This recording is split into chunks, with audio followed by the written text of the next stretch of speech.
dafa am benn waay bu toogoon ak Sëriñ Fàllu Mbàkke yor benn fetal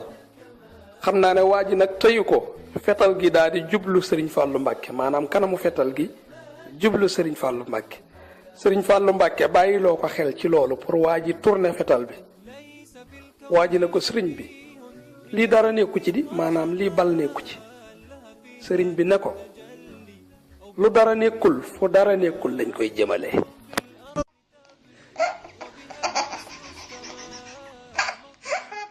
نجوم وهي بدر لا يطال إنها الزلفي فخر بحر جود واعتدال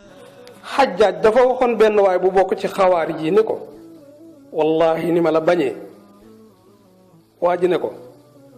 mag yow yal na yàlla dugal aljanna ki ci gën a bañ moroomam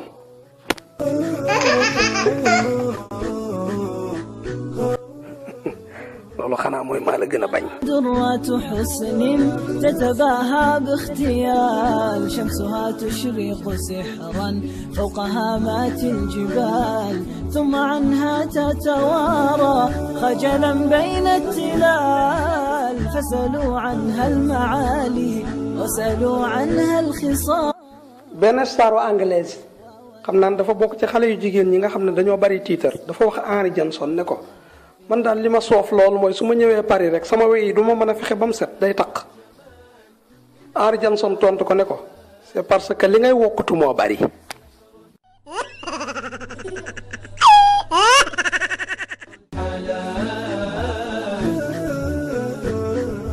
أهلها قوم كرام كلما حل المجال فهم سادات قوم في مقال أو فعال قد بنوا benn jigéen bu ñaaw te bon lool dafa wax benn waay ne ko soo nekkoon sama borom kër dinaa jël posen sotti ko ci kafe gi ngay naan waa ji tontu ko ne ko soo nekkoon sama soxna duma sikk sàkk benn minute ci jël kafe gi naan ko